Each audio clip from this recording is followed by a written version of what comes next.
All right, guys, welcome back into the Non-Blonde Cafe this morning. Very excited to be speaking with the young man, Scotty McCreery. Good morning. How are you? Good morning. Doing well. How about yourself? Good. I always ask everyone I talk to, where are you calling us from this morning?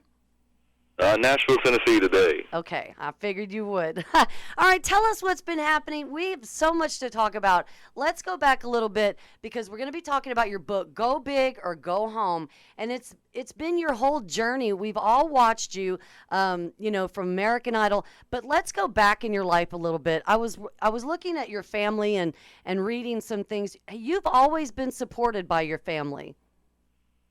Oh, sure have. They've been kind of my biggest cheerleaders growing up, so they're kind of the ones that pushed me to sing, to get out there and get in front of people for the first time.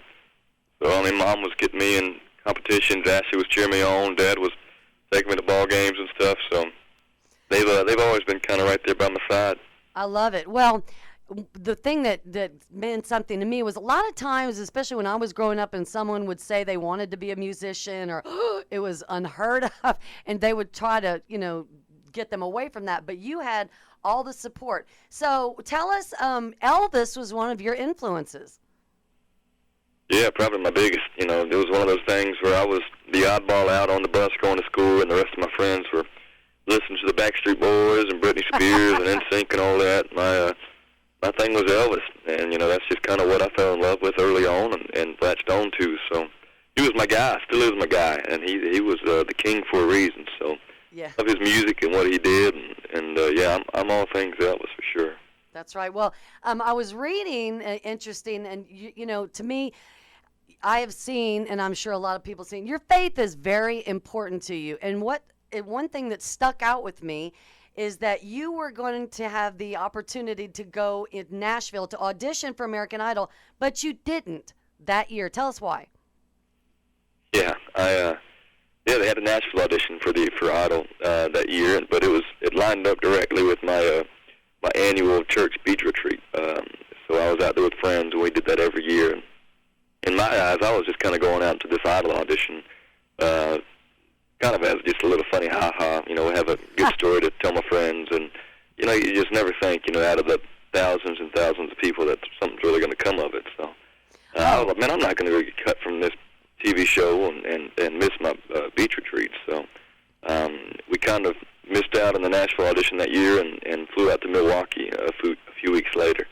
So yeah, it was just kind of how things lined up, but it was a crazy little experience there. Well, tell me about that experience when you do. Now, of course, we've seen it on TV, and I've known some people who have auditioned, but tell us about that experience when you get there with these thousands of people that are all lined up waiting to be discovered. Oh, yeah. I got there at 5:30 in the morning. Line was wrapped around the arena, I think twice. And there were 15,000 of us that day. I didn't sing till 7:30 that night for my first audition. But they lined up like 12 tables down front. And, I was just going to see Jennifer Lopez, really, and she wasn't even there that day. So, yeah, they made me work for it. But I love it. Well, I looked at your audition last night when Steven Tyler kind of, bleeped his little thing in there. I've talked to a lot of celebrities, Scotty, but, how did it feel for you? You were 16 years old, and you're standing in the presence of Steven Tyler and Randy Jackson and Jennifer Lopez, and you performed beautifully. Well, thank you. It was definitely a little bit intimidating. You don't think of those people as real folks until you're standing there, right there with them. But no, they were cool. They made me feel at ease, once I kind of got going. And, once Steven said that, it definitely broke the ice. So we were all laughing and just kind of having a good time. So I guess so. It felt pretty cool. And of course, I want to know how it felt after you went through the whole experience and you pulled it out. You won. Words really can't describe it. It was quite a feeling. It's still a blur, really. That whole night, it was just one crazy thing after another. Performing with Tim McGraw that night and seeing Steven Tyler perform "Dream On," just him and the piano when I'm 5 feet away from him, side stage watching it. Some pretty incredible stuff happened that night. So. One of our good friends is James Dupre, and he was on The Voice, and he said kind of similar what you said. You really can't describe it. oh my goodness. I mean, no, you dream about it, but you just never think it's going to be a reality. So that was quite a night. Well, I know it was a big night for everybody watching you too. Okay, let's talk about your new book, Go Big or Go Home. Tell us how you came to say, you know what, it needs to be between covers. We need to get this message out. Tell us how you came to that. Yeah, well, the idea for the book came to me about 3 or 4 years ago from the publisher, and I kind of turned them down the first time. I said, I ain't done enough. I ain't lived enough, and I don't think I've got the stories to fill up a book just yet. But they brought the idea back to me last year, and I kind of changed my mind on that. And said, it's been 5 years or so, and why wait until you're older and looking back on a career? Why not write it in the middle of a career and kind of put a to be continued on the end of it, and just tell my story, the perspective of a 22-year-old that really had to grow up quick and is living this roller coaster of a life. So I thought it'd be an interesting perspective to write a book from, and hopefully folks enjoy the read. Well, I have so far, and I especially did like your little picture section, which I think every book should have, by the way. But Yeah. I really like your picture section because it lets us have insight into your life growing up, and you've been on the road and seen what all you've done. And you made a good point. You have had to grow up pretty fast, haven't you? Oh boy, I mean it really was.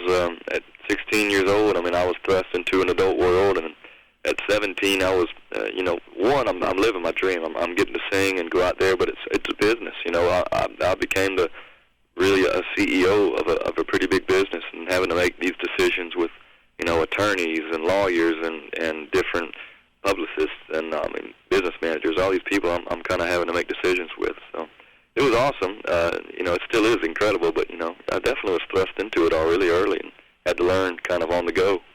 Right. Well, from the time where you started at 5 years old, Elvis, and all the way up to now, I mean, I know one thing had to blow your mind, the girls that follow you, and you were voted country music's hottest bachelor by the Nash Country Weekly magazine. I mean, come on, Scotty, you're 22 years old. I know that must make you thrilled. Yeah, I guess so. I always just think there was a glitch in the voting system or something, but hey, I'll take it. All right, well, tell us about your girlfriend of 4 years you've been dating, so you've had success all across the board. Yeah, she's incredible. I really lucked out on that one. I've known her since kindergarten, and kind of wised up my senior year of high school and realized I needed to make a move and try to make it official with her. So, Absolutely. A special lady, and has stayed by my side. And really doesn't care about the fame or anything. It's cool, obviously, but nothing that she knew me before, which is great. She doesn't. If I come home with the slightest of a big head, she'll slap it out of me real quick. Yeah, So.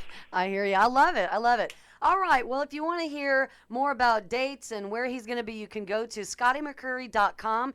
You can also pick up his book, Go Big or Go Home, The Journey Toward the Dream. And it's been my pleasure to talk to you this morning, and we wish you the best of luck from here on out. Hey, thank you very much. I appreciate you having me on. You got it. Have a great day, Scotty.